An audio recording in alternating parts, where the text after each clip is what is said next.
नमस्कार मित्रांनो, मी कुशल देशपांडे पुन्हा एकदा आपलं स्वागत आहे.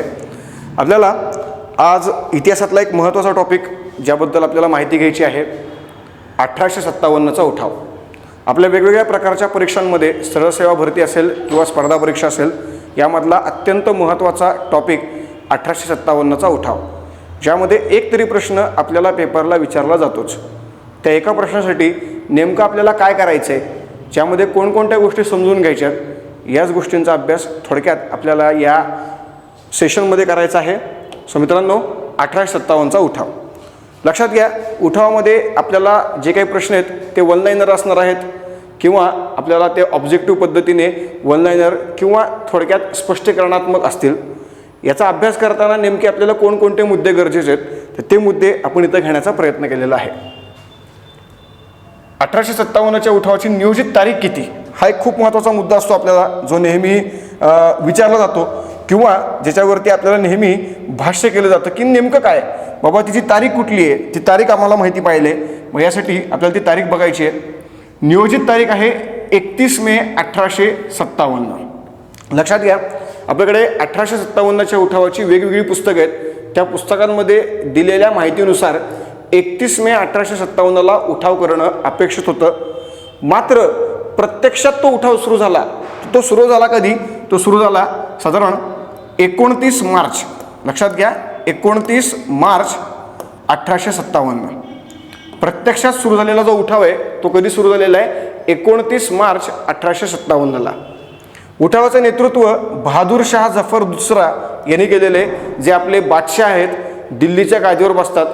विचार करायला गेलं तर 1857चा उठाव आपण जर केला तर भारतामध्ये सत्ता कोणाची, हा सगळ्यात महत्त्वाचा प्रश्न जवळपास उठावातल्या प्रत्येक व्यक्तीच्या पुढे होता.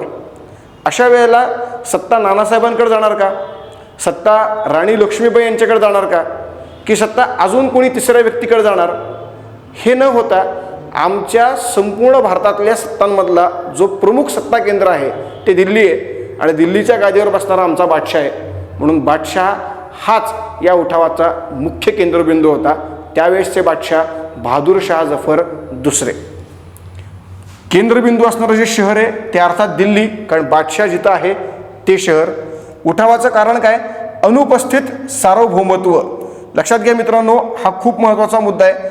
आपण आजपर्यंत उठावाची कारणं अनेक ऐकलेली आहेत. सामाजिक कारण, आर्थिक कारण, धार्मिक कारण, अनेक कारणं आपण ऐकलेली आहेत. परंतु उठावाचं या सर्व कारणांना एकत्रित करणारं मेन कारण काय, तर ते मेन कारण आहे अनुपस्थित सार्वभौमत्व. सार्वभौमत्व याचा अर्थ काय, की आमच्यावर कुणाचंही नियंत्रण नाही, आमच्यावर नियंत्रण आमचंच. ओके, याला आपण काय म्हणतो, सार्वभौमत्व. मग हे जे नियंत्रण आहे ते आमच्याकडे अनुपस्थित आहे. समजून घ्या, आमच्याकडे हे नियंत्रण कसे अनुपस्थित आहे, याचा अर्थ असा की भारतामध्ये पहिल्यांदा सुलतान आले, सुलतान इथं राहिले, परंतु इथल्या सुलतानांचा प्रमुख कोणीतरी बाहेरच्या देशामध्ये असणारा व्यक्ती. ओके, त्यानंतर तो इथं आला, इथं स्थायिक झाला, इथं तो सुलतान म्हणून त्यांनी पदवी धारण केली, आणि त्यानंतर तो इथलाच प्रमुख बनला. याच्यावर कुठलंही पद त्यांनी निर्माण केलं नाही. यामुळे भारतातल्या सुलतानांचा प्रमुख भारतातला सुलतानच. त्याचा कोणीतरी प्रमुख सर्वोच्च नेता, त्याचा बाप असा परत कोणी राहिला नाही. भारतातला सुलतान, भारतातल्या सुलतानाचा प्रमुख. भारतातला सुलतान भारतीयांवर राज्य गाजवणार, भारतीयांकडनं पैसा वसूल करणार, आणि त्या पैशाचा वापर भारतातच करणार. लक्षात घ्या, भारतातनं पैसा घ्यायचा आहे, पण वापर कोणावर करायचा आहे, भारतात करायचा आहे. भारतामध्ये त्यानंतर मुघल आले. भारतामधल्या मुघलांचा प्रमुख भारतातल्या मुघलांचा बादशाह, मुघल बादशाहच. भारतीय लोकांवरती कर लावणार, भारतीय लोकांकडनं पैसा वसूल करणार, आणि त्या पैशाचा वापर भारतातच करणार. कोणीही त्याचा प्रमुख व्यक्ती जो बाहेरच्या देशामध्ये आहे त्याला तो पैसा पुरवणार का, बिलकुल पुरवणार नाही. या कारणामुळे सुलतान आणि मुघल यांना आम्ही आपलं मानलं, आणि त्या माध्यमातून त्यांच्या राज्यकारभारात भारत हा पूर्णपणे प्रगती करत राहिला, किंवा भारत हा चालत राहिला. त्यानंतर ब्रिटिश आले, युरोपियन आले. भारतामध्ये ब्रिटिशांची सत्ता निर्माण झाली, पण भारतातल्या ब्रिटिशांच्या सत्तेचा प्रमुख साता समुद्रापलीकडे असणारा ब्रिटनमधला इंग्लंडचा प्रधानमंत्री किंवा इंग्लंडचा राजा, तो आमच्या भारतातल्या प्रमुख किंवा आमच्या भारतातल्या नेत्यांचा प्रमुख व्यक्ती. या सर्व ब्रिटिश लोकांनी भारतावरती कर लावला, भारतावर कर लावून भारतातनं पैसा वसूल केला, पण हा पैसा भारतात खर्च करण्याच्या ऐवजी तो इंग्लंडच्या पार्लमेंटला दिला. म्हणजे आमच्याकडनं पैसा वसूल करायचा आणि पैसा द्यायचा इंग्लंडच्या पार्लमेंटला. कळीचा मुद्दा हाच होता. आमच्यावर आधी सुलतानांची सत्ता होती, पण ती सत्ता इथं उपस्थित होती.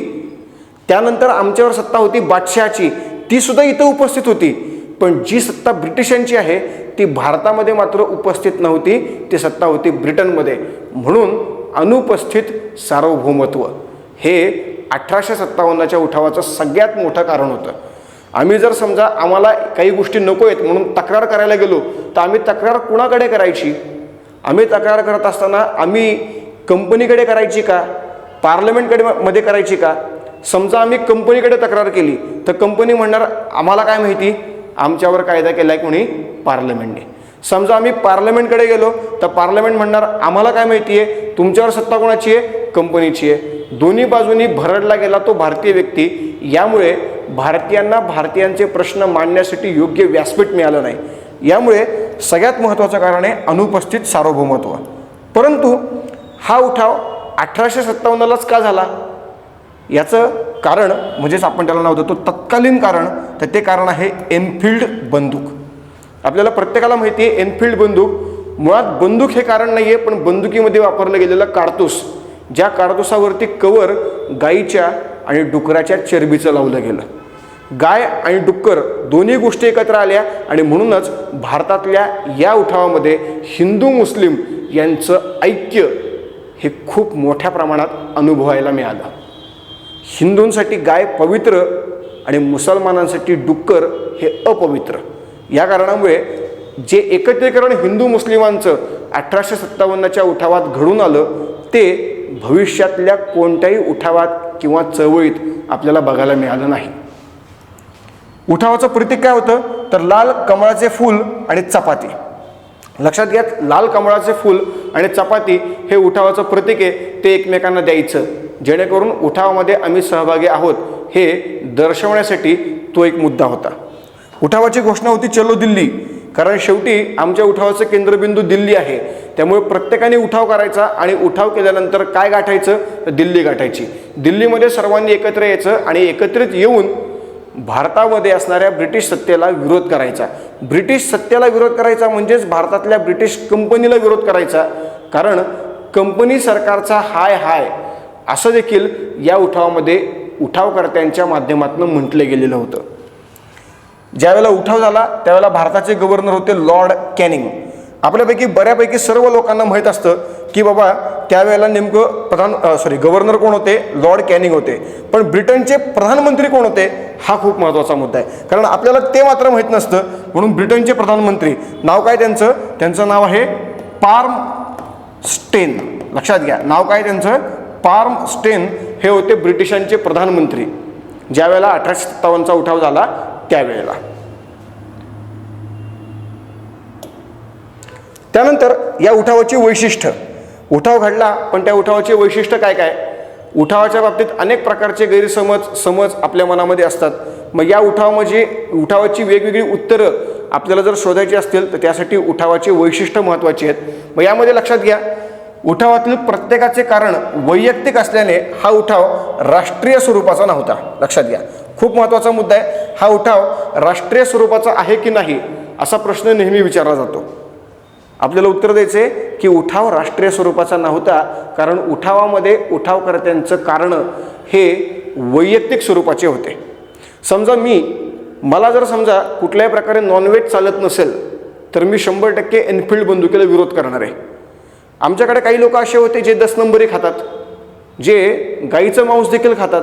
मग त्या लोकांना कुठल्याही प्रकारे अशा प्रकारचं कारतूस दाताने तोडायला काहीच प्रॉब्लेम नव्हता. म्हणजेच काय, माझं ते वैयक्तिक कारण आहे की मला कुठल्याही प्रकारे या गोष्टी आवडत नाहीत. मग अशा प्रकारची वैयक्तिक कारणं त्या ठिकाणी अनेक सैन्यामधल्या लोकांकडे आली आणि ती गोष्ट एकत्रितरित्या त्या कालावधीत आली म्हणून हा उठाव घडला. परंतु कारण काय वैयक्तिक आहे हे लक्षात घ्या. किंवा आमच्याकडे ज्यांनी नेतृत्व केलं तात्या टोपे, कारण वैयक्तिक आहे. त्यांना वार्षिकी तनखा मिळायची. सॉरी हा पाठ कट करा. आपल्याकडे उठावकर्त्यांचं जे नेतृत्व आहे ते नेतृत्व देखील वैयक्तिक कारणासाठी झालेलं होतं. मग ती वैयक्तिक कारणं कोणकोणती? मग समजा आपण म्हटलं आपले नानासाहेब पेशवे, त्यांना वार्षिकी तनखा मिळायची, ती मिळणं बंद झालं, या कारणामुळे त्यांनी उठाव केला. राणी लक्ष्मीबाई नेवाळकर, त्यांना दत्तक वारसा नामंजूर या तत्वानुसार त्यांचं वारसा पूर्णपणे खालसा केलं गेलं किंवा वारसा नष्ट केलं गेलं आणि राज्य खालसा केलं, यामुळे त्यांनी उठाव केला. ठीक आहे. किंवा आपल्याकडे आपले जे कुंवर सिंग आहेत, त्या कुंवर सिंग यांची जमीनदारी ब्रिटिश सरकारने काढून घेतली म्हणून त्यांनी उठाव केला. वेगवेगळ्या प्रकारे प्रत्येकाची कारणं वैयक्तिक होती आणि त्या वैयक्तिक कारणामुळे त्या काळात उठाव झाले. यामुळे हा उठाव राष्ट्रीय स्वरूपाचा नसून तो उठाव वैयक्तिक कारणांचा होता. हा सगळ्यात महत्त्वाचा मुद्दा होता या उठावातला. कंपनीची सत्ता जाऊन पार्लमेंटची सत्ता भारतात आल्याने उठावास यश मिळाले. आपल्याला हे विचारलं जातं की उठावाला यश मिळालं का? तर हो, मिळालं. कारण आमचा मुद्दा एकच होता, कंपनी सरकारचा हाय हाय. काय मुद्दा होता? कंपनी सरकारचा हाय हाय.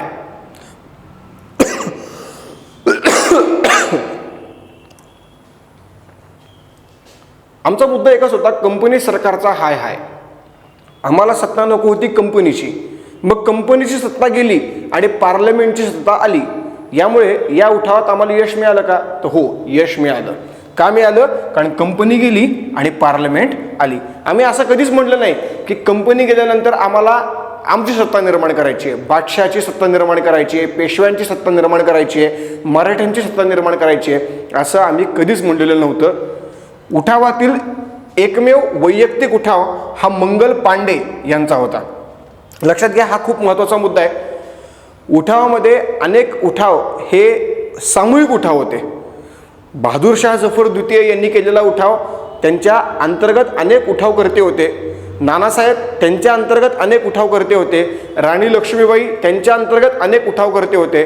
पण मंगल पांडे यांनी केलेला उठाव हा मात्र पूर्णपणे वैयक्तिक होता.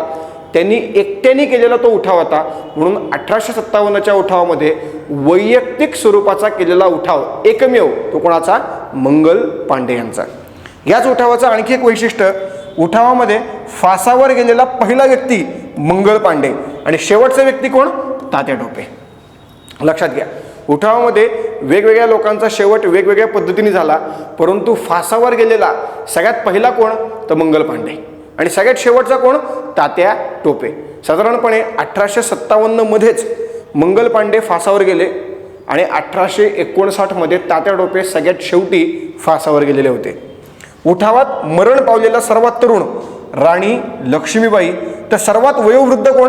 तर कुंवर सिंग. लक्षात घ्या, उठावामध्ये मार लागला आणि मार लागून मरण पावलेले केवळ 2च व्यक्ती आहेत. त्यामधल्या सर्वात तरुण राणी लक्ष्मीबाई नेवाळकर आणि सर्वात वयोवृद्ध होते ते म्हणजे कुंवर सिंग. उठावात उठावकर्त्यांना स्थानिकांनी मदत करून उठावात सहभाग घेतला, हे केवळ आणि केवळ जगदीशपूरमध्येच घडलं.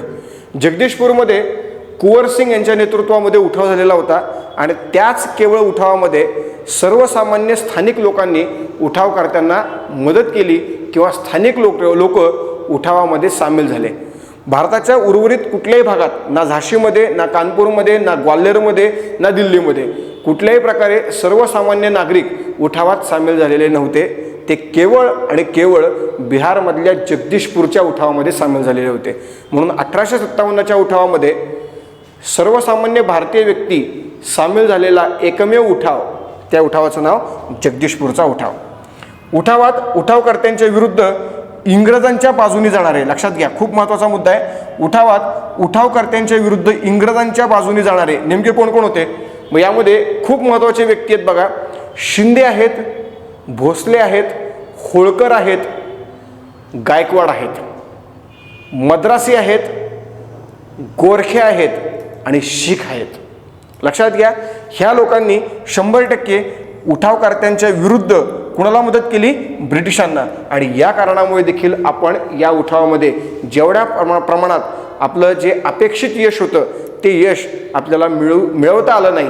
याची कारणं, या कारणांमध्ये हा एक महत्त्वाचा मुद्दा की यामध्ये उठावकर्त्यांच्या विरुद्ध कुणाला मदत केली? ब्रिटिशांना. कोणी केली? शिंदे, गायकवाड, भोसले, होळकर, गोरखे, मद्रासी आणि शीख या लोकांनी. आणि या कारणामुळे तत्कालीन जो गव्हर्नर होता त्याचं नाव होतं लॉर्ड कॅनिंग. याचं एक वाक्य होतं. तो म्हणाला होता की जर समजा शिंदे, भोसले, होळकर, गायकवाड, मद्रासी, गोरखे आणि शीख उठावकर्त्यांना मिळाले असते तर मी उद्याच लंडनला पळून जाणार होतो. असं त्याचं वाक्य आहे. त्याच्या रोजनिशीमध्ये लिहिलेलं त्यांनी वाक्य आहे. त्याची जी डायरी आहे त्या डायरीत लिहिलेलं वाक्य आहे. आणि याच्यावरूनच आपल्याला कळतं की आमच्याकडे ही जी काही एकत्रितपणाची उणीव होती त्यामुळे देखील उठावात जेवढ्या प्रमाणात यश आपल्याला आवश्यक होतं तेवढ्या प्रमाणात ते यश मिळू शकलं नव्हतं. या पद्धतीने हे झाले उठावाचं वैशिष्ट्य. आता वेगवेगळ्या भागात झालेले वेगवेगळे उठाव, यामध्ये मंगल पांडेने केलेला उठाव लक्षात घ्या. 29 मार्च 1857 हा उठाव झालेला होता. स्थळ बराकपूर. बराकपूर कुठं आहे? पश्चिम बंगाल. आपल्याला अशा बारीक बारीक गोष्टींकडे जास्त लक्ष द्यायचं आहे, कारण बराकपूर मंगल पांडेचं ठिकाण आपल्यापैकी सगळ्यांनाच माहिती आहे. पण बराकपूर कुठे आहे तर हिथं मात्र आपल्याला थोडीशी गडबड होते. लक्षात घ्या, ते आहे पश्चिम बंगालमध्ये. या ठिकाणी मंगल पांड्यांच्या विरुद्ध जो सेनापती होता तो कोण होता? तो होता सार्जंट बॉग आणि मेजर ह्युसेन. लक्षात घ्या, नाव काय याचं? सार्जंट बॉग आणि मेजर ह्युसेन. हे दोघंही मंगल पांडेच्या विरुद्ध होते. मंगल पांडेंनी उठाव का केला? कारण काय? तर अर्थात एनफिल्ड बंदूक. आणि शेवट काय झाला तर 8 एप्रिल 1857 मंगल पांडेला फाशीवर चढवलं. आपल्याला माहिती आहे मंगल पांडेंनी केलेला हा उठाव पूर्णपणे वैयक्तिक स्वरूपाचा होता. म्हणून 29 मार्चला उठाव केला, त्याच दिवशी तो पकडला गेला आणि 8 एप्रिलला त्याला फासावर चढवलं. म्हणून फासावर चढवला गेलेला पहिला व्यक्ती मंगल पांडे. उठावात एकमेव वैयक्तिक स्वरूपाचा उठाव करणारा पहिला व्यक्ती किंवा एकमेव उठाव मंगल पांडे याचा उठाव. ओके. बंगाल प्रांतामधला देखील महत्त्वाचा एकमेव उठाव तो म्हणजे कुठला? बराकपूरच्या छावणीत झालेला उठाव. कुणी केलेला? तर वैयक्तिक तिथल्या सैनिकांनी, म्हणजेच मंगल पांडेंनी. बहादूर शाह जफर दुसरा खूप महत्त्वाचा व्यक्ती. ह्यांनी सुरुवात केली 11 मे 1857. स्थळ अर्थात दिल्ली. इंग्रज सेनापती होता हडसन आणि निकोलसन. ह्याच्या उठावाविरुद्ध ब्रिटिशांचे 2 सेनापती होते, हडसन आणि निकोलसन. यांनी उठाव का केला? कारण मेरठमधले उठावकर्ते दिल्लीमध्ये आलेले होते. कुठल्याही प्रकारे बहादूर शाह जफर दुसरा उठावासाठी तेवढ्या प्रमाणामध्ये स्थिर नव्हता किंवा उठावासाठी तो तयार नव्हता. त्याला उठाव करायचा नव्हता. त्याची अवस्था खूपच बेकार होती. वय झालेलं होतं, त्याचप्रमाणे नीटनेटकं उठता येत नाही आहे, चालता येत नाही आहे, बोलता येत नाही आहे. अशा वेळेला तलवार घ्यायची, ती नुसती घ्यायची नाही आहे तर ती चालवायची आहे. अवघड आहे जरा. नाहीतर मी तलवार घेतली, बघा बघा बघा मी तलवार घेतली, कसं शक्य या गोष्टी? या कारणामुळे तो जो उठाव झाला त्या उठावामध्ये बहादूर शाहला कुठल्याही प्रकारे सहभाग घ्यायचा नव्हता, सहभाग नोंदवायचा नव्हता. परंतु मेरठमधनं उठाव करते दिल्लीत आले आणि त्याच्यासमोर कुठल्याच प्रकारचा पर्याय राहिला नाही, म्हणून त्याला तो उठावामध्ये भाग घ्यावा लागला. त्याचा शेवट ब्रह्मदेशामध्ये 1862 ह्याचा मृत्यू झाला. कुठल्याही प्रकारे उठावामध्ये तो सहभागी झाला, पण उठावात मार लागून मेला वगैरे असं काही झालं नाही. त्याला उठावात सहभागी झाल्यामुळे ब्रिटिशांनी कैद केलं आणि ब्रह्मदेशात ठेवलं आणि त्याच ठिकाणी कैदेत असताना 1862 त्याचा मृत्यू झाला. बहादूर शाह जफर दुसरा जरी उठावात सहभागी असला तरी त्याच्या वतीने मेन सहभागी असणारा व्यक्ती होता त्याचा सेनापती बख्त खान. काय नाव होतं याचं? बख्त खान. आपण ज्यावेळेला PPTs तयार करतो त्यावेळेला त्यात काही शब्द व्यवस्थित लिहिता येत नाहीत, म्हणून समजून घ्या. त्याचं नाव काय? बख्त खान. खला त लावलेलं आहे. बख्त खान बहादूर शाह जफर दुसरा याचा सेनापती. दुसरे होते नानासाहेब पेशवे दुसरे. यांचा सेनापती होता तात्या टोपे. लक्षात घ्या, ह्यांनी सुरुवात केली 5 जून 1857. स्थळ अर्थात कानपूर. इंग्रज सेनापती होता जॉन कॅम्बेल. नाव काय होतं याचं? John Campbell. कारण काय तर नानासाहेब पेशवे यांचे वडील म्हणजेच बाजीराव पेशवा दुसरा याला वार्षिकी तनखा मिळायची, ठराविक तनखा त्याला मिळायची, परंतु ही तनखा आपल्याला मिळत नाहीये म्हणून यांनी उठाव केलेला होता. सो लक्षात घ्या, या ठिकाणी हा उठाव केला, तनखा बंद झाली म्हणून. आणि शेवट काय तर नेपाळला पलायन. नेपाळला पलायन का? कारण ज्या वेळेला आपल्याकडचे सैनिक संपलेले आहेत त्यावेळेला आपल्याला आणखी काही सैनिकांची कुमक लागणार आहे अशा वेळेला नेपाळला जाऊन नेपाळच्या गोरख्यांची मदत मिळवता येईल का याचा विचार करण्यासाठी किंवा त्या प्रकारचे प्रयत्न करण्यासाठी स्वतः नानासाहेब पेशवे दुसरे हे ग्वाल्हेरमधून, लक्षात घ्या, कानपूरला उठाव केला, तिथला असफल ठरला, मग ते काम्पी या ठिकाणी आले, कालपी, ग्वाल्हेरमध्ये कट करायचं ना. नानासाहेब पेशवे यांनी उठाव केलेला होता कानपूरमधनं, मात्र जॉन कॅम्बेल याच्या नेतृत्वामध्ये तो उठाव मोडून काढला गेला. त्यानंतर ते कालपी मध्य प्रदेश या गावात आले आणि तिथून ते नेपाळसाठी गेले. पण नेपाळला गेल्यानंतर पुढे काय झालं याबद्दल कुठल्याही प्रकारची माहिती इतिहासामध्ये नोंदवली गेलेली नाही. या पद्धतीने नानासाहेब पेशवे दुसरे यांचे सेनापती तात्या टोपे ओके नेपाळला पलायन. बेगम हजरत महल यांनी सुरुवात केली जून 1857 मध्ये. यांचं स्थळ होतं लखनौ, अवध. अवध म्हणजेच काय, सध्याचं यूपी. यूपीमध्ये असणारं अवध, अवध म्हणजेच अयोध्या, आणि या अयोध्येमध्ये असणारं लखनौ नावाची त्यांची त्या काळातली राजधानी. इंग्रज सेनापती कोण होता, जॉन कॅम्बेल आणि हॅवलॉक. जॉन कॅम्बेल आणि दुसरा कोण, हॅवलॉक. कारण अवध ब्रिटिशांनी काय केलं, खालसा केलं. आता अवध हे राज्य ब्रिटिशांनी खालसा केलं, ते ताब्यात घेतलं. या कारणामुळे तिथल्या बेगम हजरत महाल या चिडणारच, आणि त्यामुळे त्यांनी उठाव केलेला होता. आणि शेवट काय, ह्यांनी देखील लक्षात घ्या नेपाळला पलायन केलं. नेपाळला काय केलं, पलायन केलं.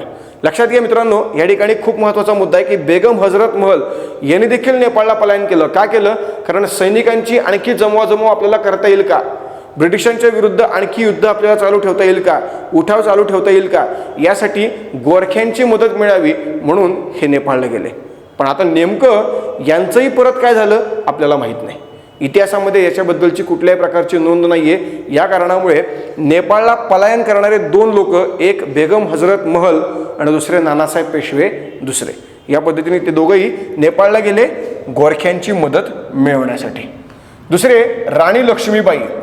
6 जून 1857 यांनी उठाव केलेला होता. स्थळ झाशी आणि ग्वाल्हेर.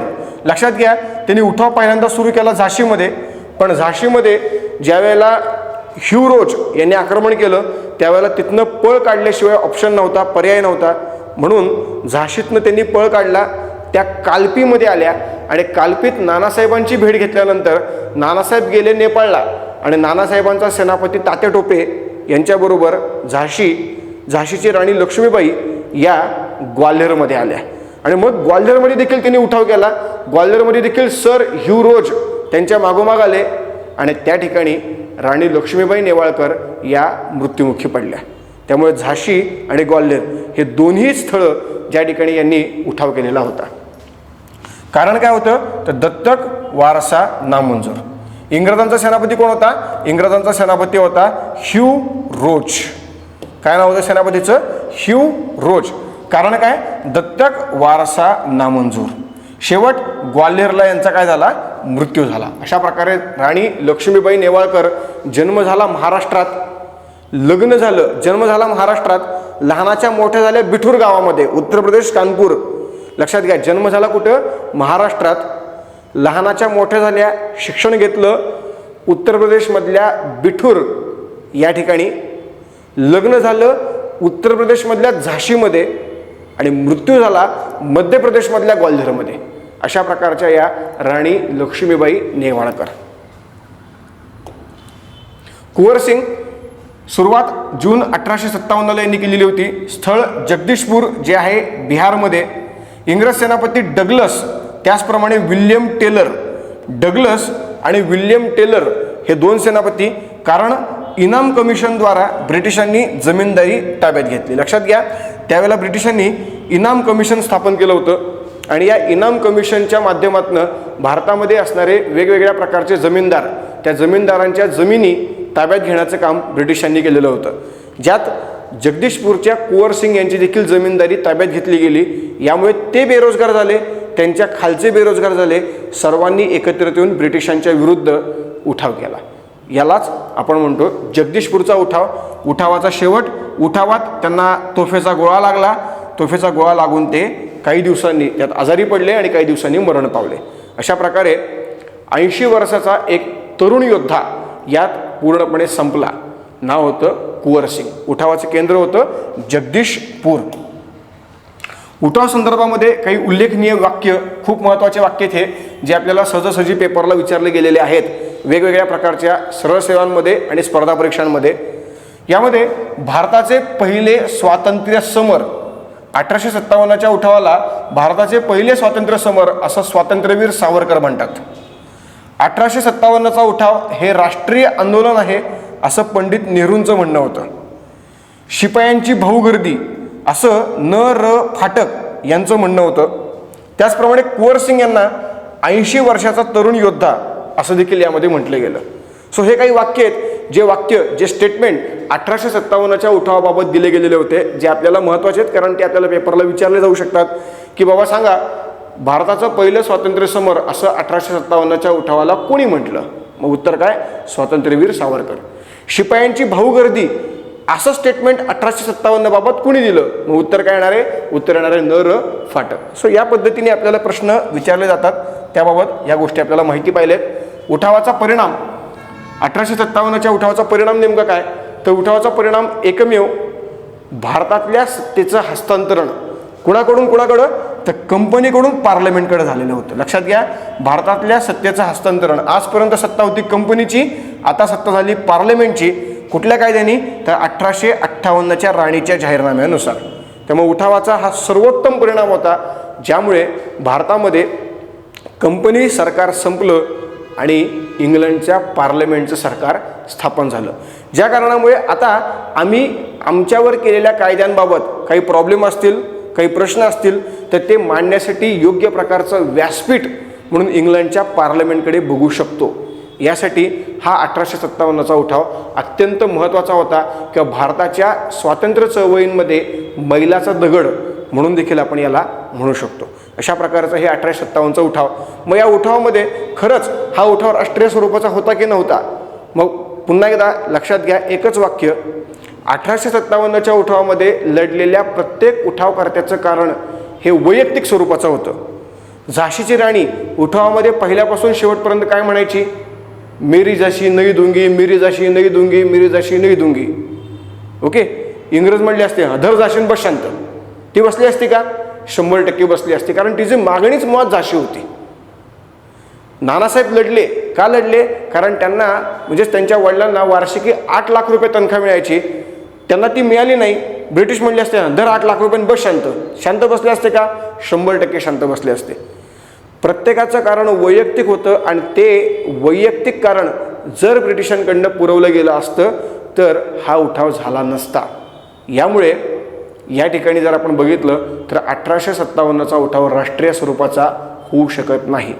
पण 1857च्या उठावामधनं जे यश आहे ते मिळालं का, तर हो मिळालं. कारण भारतामध्ये आजपर्यंत सत्ता होती कोणाची, सत्ता होती ब्रिटिश कंपनीची. आता सत्ता निर्माण झाली कोणाची, ब्रिटिश पार्लमेंटची. आमचं म्हणणं अजिबात नव्हतं की पार्लमेंटची यावी, आमची यावी, तुमची यावी, बिलकुल नाही. आमचं म्हणणं एकच होतं, उठावकर्त्यांचं म्हणणं एकच होतं, कंपनी सरकारचा हाय हाय. याचा अर्थ काय, तर कंपनी सरकारला आमचा विरोध आहे. ते गेलं, नवीन काहीतरी आलं, म्हणजे आम्ही जिंकलो का, आम्हाला यश मिळालं का, तर हो यश मिळालं. अशा प्रकारचा 1857चा हा उठाव. धन्यवाद मित्रांनो. आणि अशाच प्रकारच्या वेगवेगळ्या टॉपिकसाठी आपल्या चॅनलला सबस्क्राईब करा, लाईक करा, जेणेकरून रोज आपण काहीतरी नवीन व्हिडिओज या माध्यमातून तुमच्यापर्यंत पोहोचवणार आहोत. सो धन्यवाद.